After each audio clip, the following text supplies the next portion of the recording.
I'm on the wrong side again. People are going to be like, what?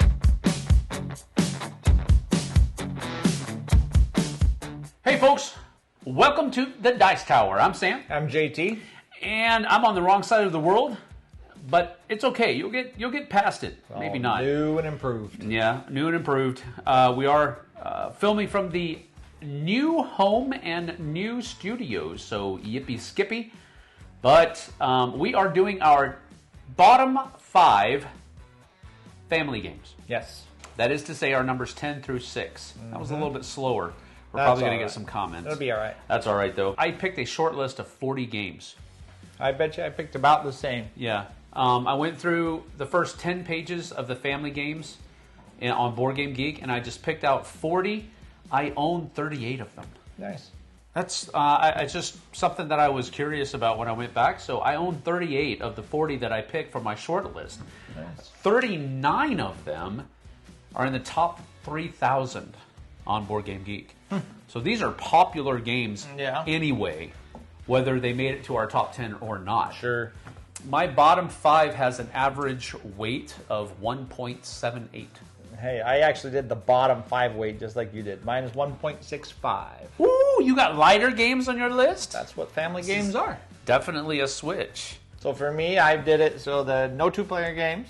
Yes. I put no party games. Yes. And I put games in here that I made sure you could play with your 6-year-old all the way down to with little kids. Yeah. So it has to, it doesn't have to be, I guess, but generally speaking, they're going to be lighter weight games. Yes. I actually had the caveat on mine as I was going back through the short list. It couldn't be over 2.0. I almost did that, but I broke that rule. I just went to that first spot. So I have some that are on this list and the other one that are 2.0 something, but they're not over 2.1. I have 2 that are over. Okay. But I think they're okay. Yeah, of course. So my bottom 5 is a 1.78. My heaviest game out of all 10 games was a 2.04. My heaviest was 2.29. Ooh, rule breaker. Yep. My lightest I was a didn't have that rule. 1.65.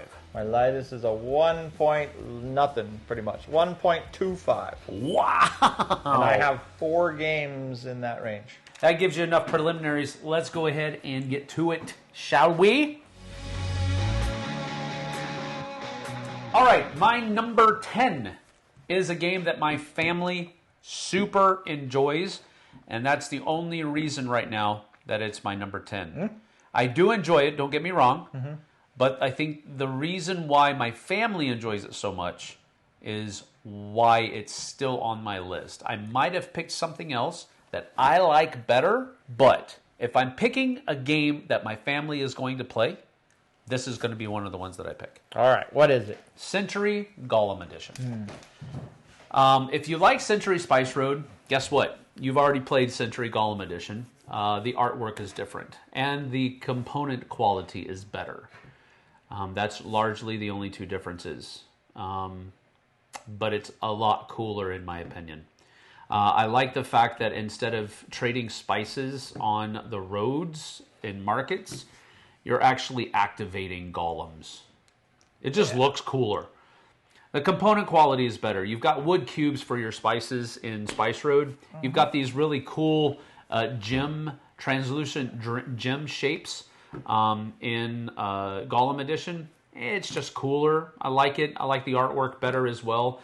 But generally speaking, it's hand management. You're trying to use the cards that are in your hand. You're also building your hand or deck to generate the gems that are necessary to power these different golems. And the golems are what are going to basically give you the bulk of your points at the end of the game. It's a race to get, I think it's 6 or 7, maybe it's 8. First person to get 6 golems, I think. I think it's 6. Yeah, I think it's 6 golems. Yep. And it will trigger the end of the game. You finish the round so that everybody has the same number of turns. Then whoever has the most points is the winner. I really enjoy this game. It's a very good family weight game as well because it has a lot of different choices in it. The cards that you put into your hand, the cards that you draft, there's a lot of really good choices in it. I really enjoy it. That's my number 10, Century Golem Edition. It's a good game. It was on my list, but it didn't get on here because I don't think that it's good for little kids. So I don't have little kids, so. But if I'm recommending to people for their family to sit on the table, I get you. Yeah, I don't think this is good for little kids, but cool. It's a good game. Yep. All right, my number 10 is from David Smith and Win Smith Games. It's a 2023, and it's called Junk Drawer. Oh! In Junk Drawer, you just sit around. I'm thinking of games that you sit around with the kids. You just throw the family around and you do it right after dinner or something. But in Junk Drawer, it's very simple. You have a drawer that has 4 different compartments in it, which none of us have a junk drawer like that, but it has 4 different compartments in it, and each compartment gets a different scoring mechanism. Yep. And really, you're picking up screwdrivers and all these different odd-shaped polyomino shapes, and you're trying to fit them in the drawers based on each of their scoring mechanics. Yep. It's very cute. It's very fun. It's very quick. And it's just a nice little game. This is one that we take to every game night. Mm-hmm. And it's for the exact reason that if you have somebody that shows up with some younger kids, it's a perfect game for that. Absolutely. I'm not saying that I missed it, but it's not on my short list. I missed it. But it's because I enjoy Junk Drawer if I have to play it. Oh, I like it. I like it. I don't mind it if I have to play it. Yeah, I don't mind it either. It's one of those games that if somebody wants to play it, I'll definitely play it and I'll definitely enjoy it. But if I'm choosing it, I probably won't choose it. Sure. All right, my number 9 is a game that I always say you must role play in this game for you to enjoy it. And this is a great game to try it. This is called Sheriff of Nottingham. This is a 1.66. All you're doing in this game is you're trying to float goods past the sheriff. One of the people at the table will be the sheriff every round. It changes every round. And you're trying to float your goods into the market at Nottingham. Sometimes you want to float some contraband because it's worth more points. Other times you don't. But the cool thing is that if everybody's role-playing and everybody's kind of leaning into the theme a little bit, you can try to act like you're lying, but you're not lying. Sure. Why would you do that? Well, because if the sheriff picks your stuff and you're not lying to him, he has to pay you a lot of money. If you are lying and he picks your stuff and he finds out that you're lying, you have to pay him a lot of money. So it's not always advantageous for you to lie, but it could be. It could very well be that not lying is the best course of action at any given point in time. I've played many games where the person who didn't lie at all absolutely won. Sure. So this is one of those games where it just gives you that free space to try out lying. I don't know if that's there you go. Free space to try out lying. I don't know if that's a great... Try out lying the board game. It's fair. Super fun. It's super fun. If everybody's leaning into the theme, it's so much fun. But it's a set collection game. You're going to get more points for collecting the larger set of different things, but each of your sets are also going to give you points as well. So there's multiple ways to score points in the game. You don't have to lie, but sometimes it's fun to just give it a whirl and see what you can sneak by, because that contraband stuff, it's definitely worth more points. Definitely worth more points. But that's my number 9, Sheriff of Nottingham. Sweet. Fair. Okay, my number 9 is a great little game where you get to roll sushi, and it's called Sushi Roll. Sushi Roll? Sushi Roll is a great game to play with the family because each of you gets a conveyor belt, and you get 5 or 6. You get dice depending on how many players you are. Yep. You're going to roll those dice, and you put them on your piece of the conveyor belt, and then you're going to draft dice. And these conveyor belts are going to go around the board as you draft dice. The cool thing about this game, especially with family, is even for the little kids, it's cool. The set collection is very easy, but there's a lot of interaction, taking sushi off of other people's plates and doing all kinds of things, using the menus to re-roll dice. But the other thing about it is every time, there's a whole bunch of different colored dice, and they all have different faces on them. So when that conveyor belt goes to the next person, and when the new one comes to you, you don't get what's on the face. You have to re-roll everything. So there's always, every single round, every single dice choice, everything changes, and everybody's trying to steal sushi and stuff like that. So it's quite fun. Mr. Phil Walker Harding, in fact. But yeah, I love Sushi Roll. He's a great designer, man. And where you have sushi, there's a bunch of other sushi games, and those work for older kids. And so, well, truthfully, I like this the best regardless. But this is the best for little kids, and all the way from your entire family range. But I prefer the roll one better than the card drafting one. Got anyways. it. But okay, that's cool. All right, my number 8 is a neat little game about trying to hide your opponent's wizards in towers as they wander about the board. It's called Wandering Towers. Basically, what you're trying to do in this game is you're trying to get all of your wizards into the Dark Tower before anybody else does. But in order to do that, you have to first of all make them land exactly into the Dark Tower, and you also have to activate all of your potions before you can actually win the game as well. So in order to win the game, it's two-pronged. You have to activate all of your wizards first. I'm sorry, your potions first. Then you have to get all of your wizards into there. Well, the way that you activate potions is by covering up other people's wizards as these wandering towers are wandering around the course of the board, which is a cool thing because it adds a little bit of a memory element to the game because you have to remember where your wizards are. Sometimes it's heavier because if you have people that are actively trying to cover up other people's wizards, that's where the memory really kicks in. But I have played some games where it hasn't been as heavy on the memory aspect as others, but it is definitely there. Don't shy away from that. It's a really fun game. You're basically going to be playing a card. That card's going to be giving you the ability of moving towers or moving your wizards, one of the two. There are potions that are out in the middle of the, spells that you can spend potions to activate in the middle of the board that let you break various rules of the game depending on what spells you've chosen for the game. It's really, really fun, and it looks amazing on the board. On the table. Yeah, it's just a very nice looking game. The components aren't terribly flashy or anything like that. They just look good.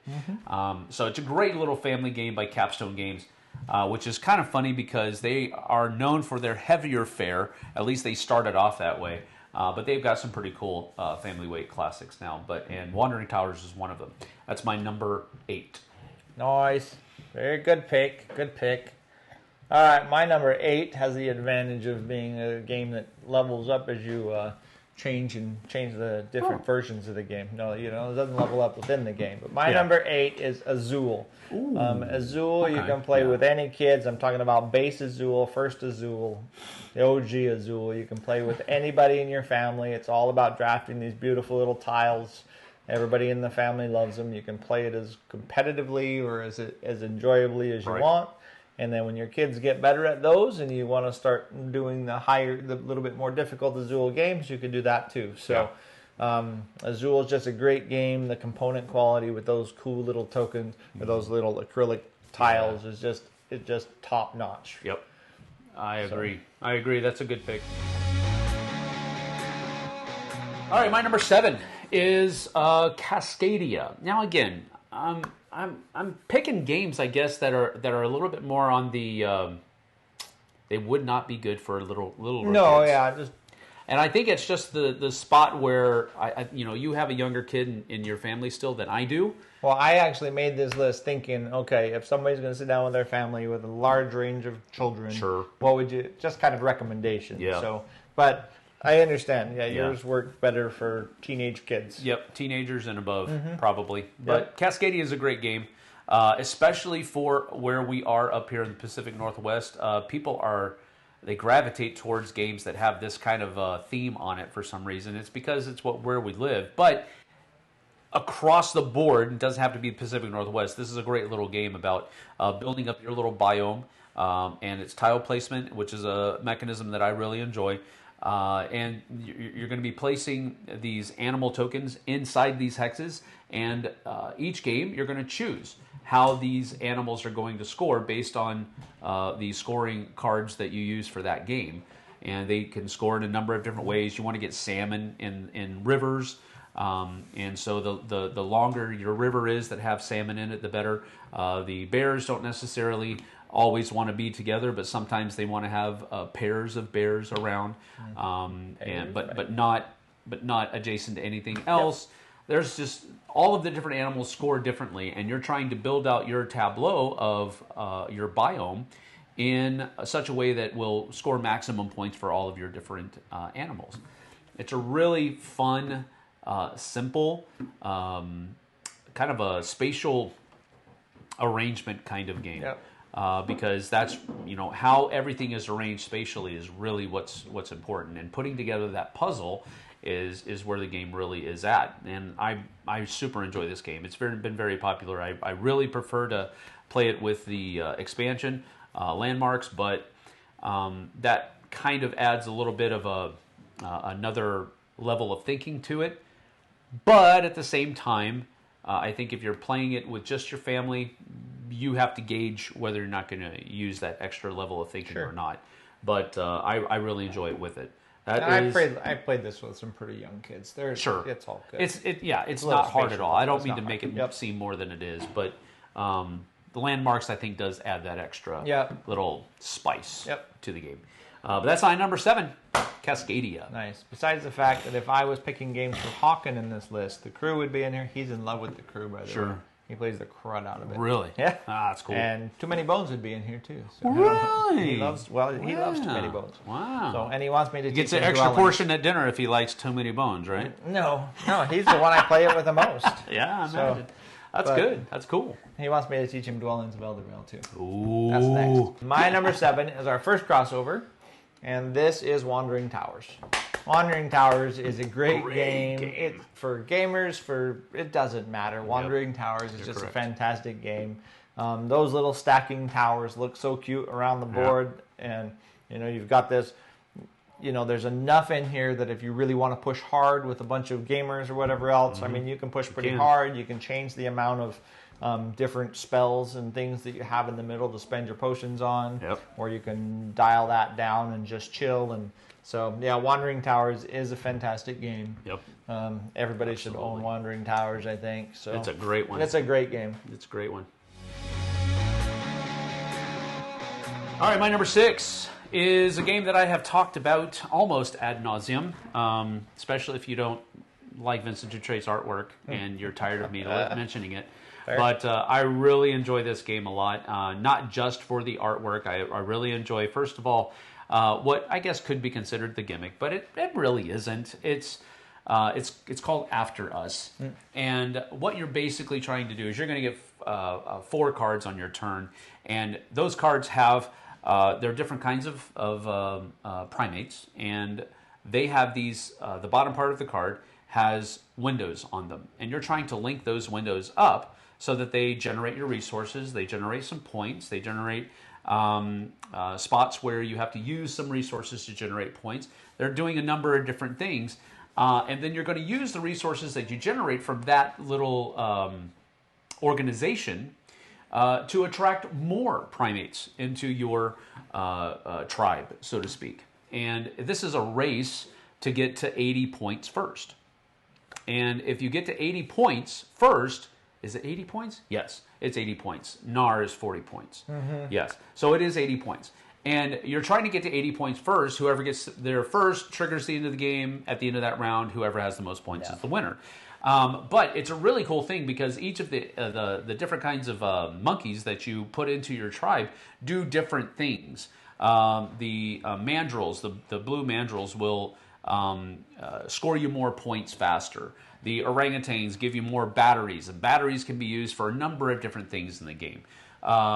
The gorillas will generate more rage. And when you trigger off your rage, you actually can cull cards out of your deck, and that will give you a little bonus. But you're getting some of those weaker cards out of your deck so that your stronger cards come up more often. And the chimpanzees are just kind of like a jack of all trades. They can do a number of different things based on how you level them up. But it's a really fun game, and it also works very well in kind of like a gateway type situation, because the idea of building up your tribe, I guess, just kind of, I don't know exactly why it works. It's not cooperative. It is definitely competitive, but it's a super light competitive game, and usually a lot of people take to it very well, and the artwork is great. Did I mention that? Anyway, that's my number 6. The last one for this list, for me at least, After Us. Nice. The last one for my list is 2 games into 1. No, What? Yeah, I kind of cheated. Cheat. No, if you're going to sit around on the dinner table and you want to smash a monster as a family, the King of Monster Island is the game you want to play. Yes. You have this cool little volcano in the middle. It's very interactive. Everybody's rolling dice. You know, for the little ones, for the big ones, it doesn't matter. Run around there, smack the bad guy, beat up the minions, try to take the, crystals off the board. You also get to help each other out a lot, so it's a lot of fun. And then if your family likes to beat each other up, you pull out King of Tokyo, and you do the same thing, but against each other. So either one are awesome on the dinner table or awesome on the table with the family. So, in King of Monster Island, there are multiple main bosses that you can fight. They have different mechanics, not significantly different mechanics, but they have different powers. And then you can also flip them over and do the hard side of them. So just depending on the group you're with, just depends on how brutal you want to make the game. Yep. So absolutely. Out of the 40 games that I picked for my short list, this was one of the 15 that I picked first. So it was on the short list. Yeah. So King of Monster Island is a great one. And I picked that over King of Tokyo because King of Tokyo, I picked it over King of Tokyo too. Yes. Yeah, but if you want that kind of competitive aspect, you use King of Tokyo instead. The reason I picked King of Monster Island is because sometimes in families, when siblings go after each other, it can get nasty. It can get bad. And most of these games I didn't pick. Most of the games I picked weren't extremely take thatty for that reason, because you don't want everybody to get mad at each other at the table. Exactly. Either, so. Exactly. Yeah, well, that was my number 6, last one on this list for me. King of Monster Island. That's a great, fun little game. Great pick. The only reason it didn't make it is because it was over my 2-point. Whatever. It was over that threshold. All right, well, that is that. Our bottom 5, numbers 10 through 6, family games. You can head over to the Flipside right now and check out our top 5 family games. So, without further ado, we'll see you there on the Flipside. Take care. Have a good one. Play games with your family. That's the way you got to be. That's right.